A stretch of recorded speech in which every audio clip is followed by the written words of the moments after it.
Troy Polamalu was just inducted into the Pro Football Hall of Fame.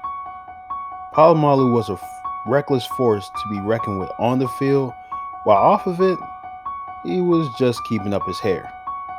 What about his game can help you make more tackles? This broadcast is brought to you by the No Baller Left Behind Act. You dig? If your game is getting left behind, then you know it's time to get on your grind. Sky Sports Performance cares about your game.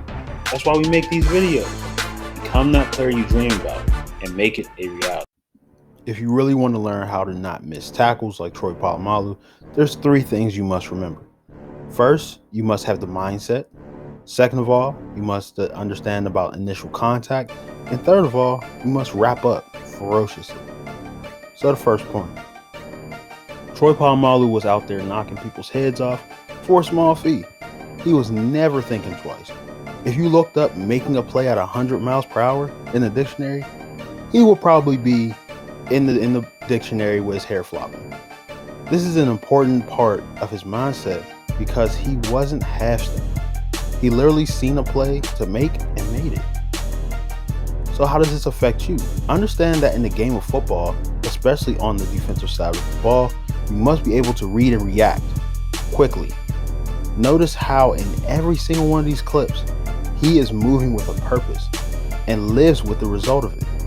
He understood that sometimes it wasn't going to be the best decision he made, and that's all that matters in the game. Second point, initial contact. He understood initial contact. He wasn't much of a jersey grabber or trying to arm tackle. He understood that in order to put your body on somebody, that's going to be the result of them dropping. You can't just try to grab their jersey. He also understood the tackling zone. The tackling zone is offensive player's ribs and the thigh. It's between the offensive player's ribs and thigh. Hitting a player in the zone is extremely important because it can easily knock a player back. Why, you may ask? Well, to not go too in depth about biomechanical stuff that you won't understand, let's just keep it simple. In order to stop a person's progress in running forward, you must stop them where the running begins. When people run, their core and pelvic region is very important in propelling their body forward. You hit a dude right there, he'll stop right in his tracks. So how does this affect you? You must understand that the most effective tacklers hit players in this zone, and they put a body on these guys. Being able to hit somebody in this tackle zone and putting a body on these guys is a fearless act. You can't go in there scared, man, because you will hurt yourself.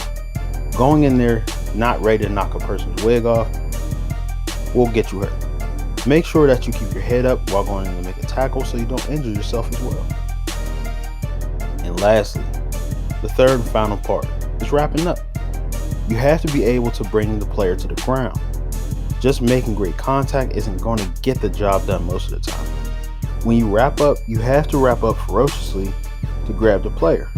This is literally the whipped cream to the sweet potato pie. It's the finishing touches. I've seen a lot of players disregard this part of a tackle, and then you'll see a player take off and run up the field.